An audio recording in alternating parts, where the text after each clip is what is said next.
nós temos. Deixa eu aproveitar, inclusive, a oportunidade e te perguntar realmente. A gente ouviu aqui já de lideranças, inclusive aqui nesse programa, o presidente do PL, Valdemar Costa Neto, sobre as emendas. Ele disse que é natural, é da política, diversos dirigentes ou lideranças partidárias, presidentes de partidos fazem essas indicações das emendas. Isso realmente é normal ou gera um estranhamento como gerou na decisão do ministro Flávio Dino? É claro que o Valdemar Costa Neto vai dizer que é normal, ele está levando 120 milhões por fora. Para ele deve ser normal mesmo. Agora foi pego com a boca na botija. Como normal, gente, isso é o rabo abanando o cachorro. Aliás, vou dizer uma coisa para vocês. Tá? Nós estamos numa disfunção institucional no Brasil. Você tem alguns momentos o judiciário quer legislar, o legislativo quer executar orçamento. Nós temos que botar cada um no seu lugar, tem que parar com isso. Ou ex-parlamentares indicando emendas. Ou ex-parlamentares, Eduardo Cunha indicando emenda, Valdemar indicando emenda, vai se eleger. E mesmo quando se eleger, não deveria ter o direito de indicar emenda impositiva, ainda mais no nível que nós estamos vendo hoje. Gente, isso aí vai dando emenda para um, dando emenda para outro, isso vira o grande acordo nacional, certo? Para formar maiorias políticas no Brasil, e jogando dinheiro público no lixo, porque é sem planejamento esse investimento, um gasto público de baixíssima qualidade e o mais sujeito à corrupção, porque não tem transparência. Prestação de contas, né? Dávila, pode fazer um questionamento para o ministro. Não, a soma desse gasto ruim, sem critério, retorno sobre investimento que o ministro acabou de dizer, traz um outro problema. Está acabando o dinheiro do investimento público. O investimento público no Brasil hoje está no seu menor nível histórico. E se continuar assim, nós sabemos que nós vamos entrar em 2027, né, Boulos? Com zero de investimento público, que é uma desgraça. Todo o dinheiro arrecadado vai para gasto correio, custeio. Então, assim, a gente está numa sinuca de bico aqui que, para recuperar, inclusive, a capacidade do investimento público, nós vamos ter que rever essas contas, porque do jeito que está, aliás, não vai sobrar nem dinheiro para emenda no próximo ano, porque vai estar só com as despesas correntes e os gastos obrigatórios. Veja, Dávila, eu acho assim, nós temos que fazer uma seleção a partir de um projeto de país, e quem elege esse projeto é o povo. Numa democracia é assim. Tá? Se o povo elege um projeto de um Estado social, que é representado pelo presidente Lula, que vai focar investimento em saúde, em educação, em moradia popular, em políticas públicas para combate à desigualdade, esse projeto, se a gente faz jus à democracia, tem que ser adotado. Não é? E é isso que nós esperamos para 2027. E vou além. Eu acho que nós temos uma oportunidade histórica de projeto de futuro. Como que nós podemos utilizar vantagens nossas, e aqui repito, o tema das terras raras, dos minerais críticos, como que a gente pode utilizar essas vantagens próprias do Brasil para alavancar um projeto de desenvolvimento soberano, que inclusive aumente a produtividade do nosso país. Nós precisamos. Nós precisamos gerar empregos com melhor qualidade, né? Não só empregos em serviços, né, de baixa remuneração, de baixa qualidade, de baixa formação.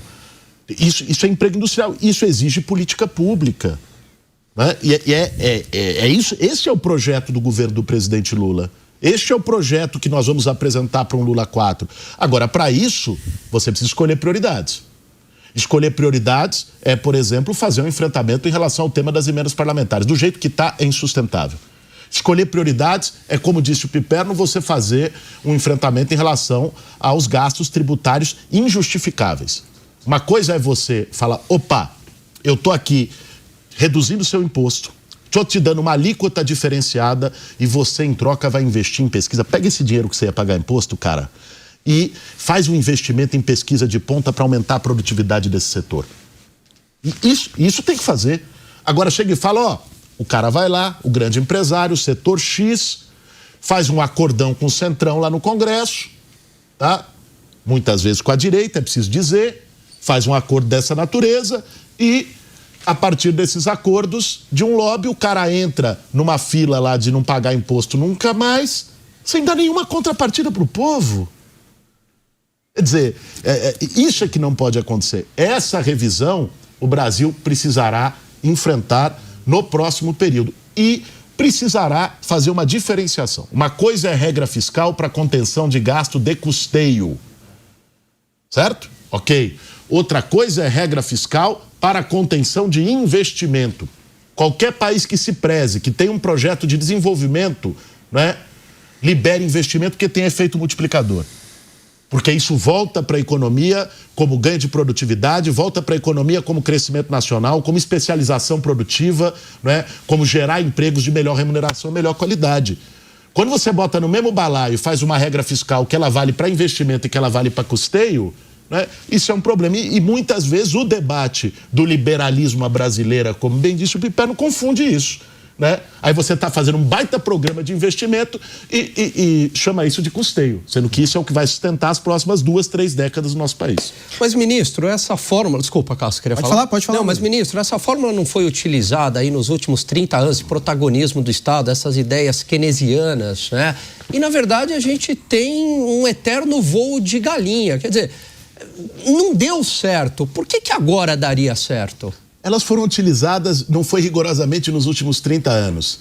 Dos 26 anos desse século, elas foram utilizadas em 20. E você pode buscar... Não, 20 não, perdão. Não, 20. Foram os 3 mandatos do Lula, 12... Mais a Dilma? Mais 1,5 da Dilma, 6 anos Dilma. É isso. Então, 18 anos. 18 anos. Né? Elas foram utilizadas. E veja você que... A maior taxa de crescimento do Brasil desde a redemocratização foi justamente nesses governos. O governo Lula 3 recuperou a taxa de crescimento de 2010. Agora, no ano passado, em 2025, a gente recuperou o nível médio de renda do trabalhador de 2014, que tinha sido perdido com Temer e Bolsonaro, né?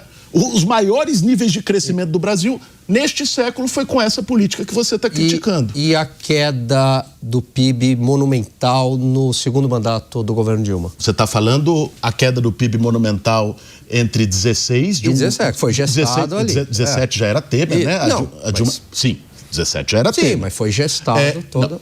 Não, gestado, aí vamos aqui falar sobre o que é gestação. Agora, objetivamente, você teve um governo que assume, que ganha a eleição democraticamente em 2014 e que não conseguiu governar por um dia, porque o adversário dela, que perdeu a eleição, pediu recontagem, iniciou o terceiro turno e a campanha pelo impeachment, quando a Dilma toma posse do segundo mandato, em 1º de janeiro de 2015, né, você já tinha uma campanha instalada pelo impeachment, um cerco a este governo, que a impediu de governar, né?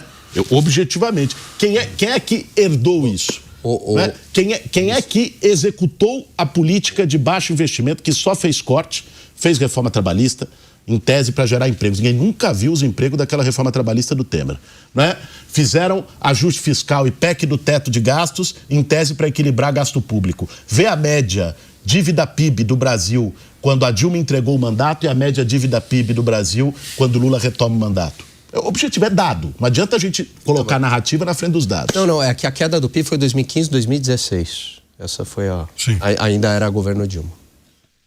Ô, ministro, segue com a gente, porque olha só, a gente vai trazer mais um elemento para a nossa discussão, para o nosso debate aqui, porque olha só, o ministro de Relações Exteriores, o Mauro Vieira, ele subiu o tom e classificou as declarações de Marco Rubio, secretário de Estado norte-americano, como inaceitáveis e ofensivas. O chefe do Itamaraty ainda defendeu que as investigações dos Estados Unidos não possuem justificativa. O André Anelli está ao vivo conosco aqui no nosso 3 em 1 e vai trazer mais detalhes. Anelli, seja bem-vindo, uma boa tarde.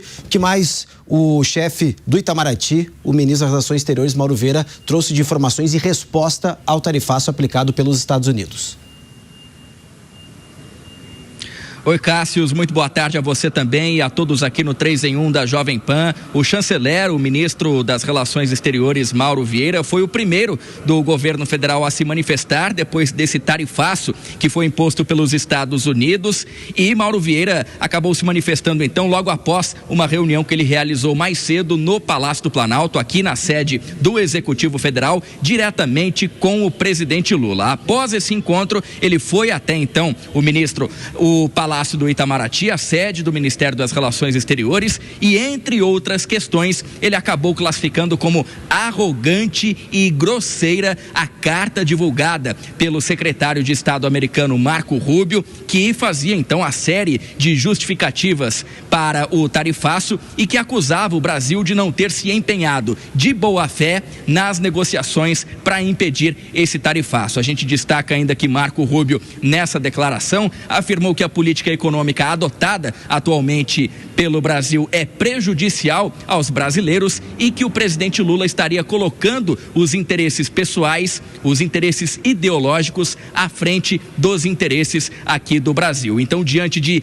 todas essas acusações que foram feitas por Marco Rubio, o ministro das Relações Exteriores, Mauro Vieira, classificou esse conjunto de declarações como vergonhoso e arrogante contra o governante de um país amigo que é o Brasil. Desde o primeiro momento, o presidente Lula buscou o diálogo e enfatizou sua disposição de negociar qualquer tema. Nesse sentido, as declarações do secretário de Estado, Marco Rubio, veiculadas na madrugada de hoje nas redes sociais a respeito das tarifas adotadas contra o Brasil, são inaceitáveis, ofensivas ao povo brasileiro e ao governo brasileiro. Rubio ataca de forma grosseira e arrogante o chefe de Estado de um país amigo. Claramente, o que incomoda o governo dos Estados Unidos é o fato do Brasil não ter se curvado às pretensões desmedidas e às demandas irrazoáveis apresentadas no curso das negociações.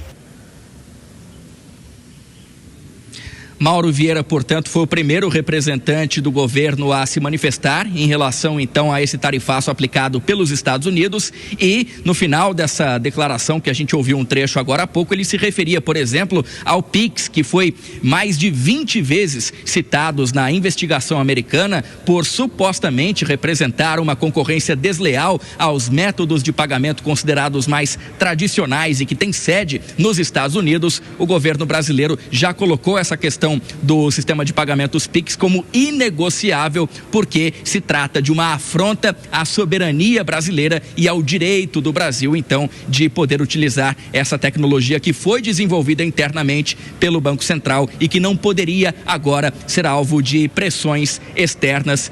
Esse, então, é o principal ponto nesse momento que o governo federal defende. Cássius. Valeu, Nelly. Obrigado pelas informações. Bom, ministro, a gente viu pelo menos a primeira vez que o Mauro Vieira subiu um pouco o tom para trazer uma resposta um pouco mais enérgica em relação às tarifas impostas pelos Estados Unidos. Dito isso, me chamou muito a atenção não uma fala, mas sim a ausência do nome de Donald Trump. O Brasil ainda alimenta, ministro, uma esperança de um canal direto de comunicação com o Donald Trump, por isso que as falas, as críticas são direcionadas ao secretário de Estado e em nenhum momento Mauro Vieira tocou o nome de Donald Trump. E também gostaria de ouvir do senhor se Marco Rubio colocou uma espécie de armadura para críticas do governo norte-americano e, de certa forma, essas críticas batem nele e não chegam até Trump. Não, ele que se colocou com a arrogância habitual do Marco Rubio, é impressionante, né? Cidadão daquele, secretário de Estado dos Estados Unidos, de uma arrogância, de uma prepotência, de um nariz empinado. Quando ele atacou o Lula hoje, ele puxou para ele. E aqui no Brasil se faz diplomacia. Então, o ministro das Relações Exteriores, meu colega Mauro Vieira, não vai atacar o presidente de outro país. Ele vai responder a um ataque covarde feito pelo Marco Rubio. Que, aliás, o Lula diagnosticou certa vez, eu depois olhando, eu não sei se você sabe, eu tive a oportunidade de fazer formação em psicanálise, fiz meu mestrado em psiquiatria. O Marco Rubio, ele tem algumas frustrações mal explicadas com a relação dele com a América Latina, que tá se expressando na relação geopolítica, na relação entre países. Não é possível que esse cidadão haja como agiu hoje, né? E dizer, é culpa, porque não houve negociação de boa-fé. É importante a gente trazer isso aqui, Cássio, novamente. O que ele está chamando de negociação de boa-fé? É entrar na sala de negociação de joelho. O que o Marco Rubio queria é que o governo Lula chegasse e colocasse na bandeja: ô Trump, ô Rubio, ô Estados Unidos, a terra rara é sua, o PIX é de vocês, e não botem tarifa, por favor. Eu acho que ele estava acostumado a lidar com a família Bolsonaro. Ô, ministro, mas há a possibilidade de o Lula fazer uma ligação para Trump, tentar um canal direto ou não? Essa é uma definição do presidente. Eu não tenho condições de falar isso em nome dele aqui. Agora, conhecer o presidente Lula, se não houver um gesto, porque todos os gestos dos Estados Unidos foi de beligerância. Para que vai ligar? Para ouvir desaforo?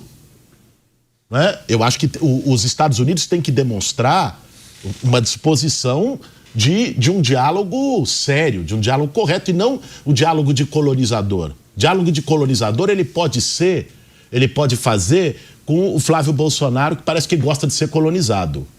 Fazer com o governo soberano do Brasil e com Lula não vai dar certo. Eu acho que isso ficou claro mais uma vez. Isso não foi a gente que puxou a briga. Não foi o Lula que puxou a briga. Muito ao contrário. Buscou fazer uma negociação. Eu sou testemunha disso, trabalhando no mesmo prédio que ele. O gabinete fica a poucos metros do presidente, converso com ele, né, com ampla regularidade. Sou testemunha do esforço que o Lula fez para buscar uma negociação correta, justa, mas que não seja de sabujo, que não seja de entreguista. Agora, se o Trump só sabe negociar com a América Latina se colocando como rei e dominador, né, aí eu acho que faz todo sentido a relação dele com os Bolsonaro. A questão é que ele está confundindo. Os Bolsonaro não são o Brasil. E tudo bem, vai fazer tarifaço? Se ele quer manter assim, o Brasil expande relações comerciais com a União Europeia, expande relações comerciais com a Ásia e vai buscar escoar seus produtos que vão deixar de ir para os Estados Unidos para outros lugares. Perfeito, ministro. Gostaria de agradecer muito a sua presença aqui no nosso 3 em 1, respondendo a todos os questionamentos. O senhor sempre é bem-vindo aqui na Casa Jovem Pan e, é claro, desejo uma boa quinta-feira para o senhor.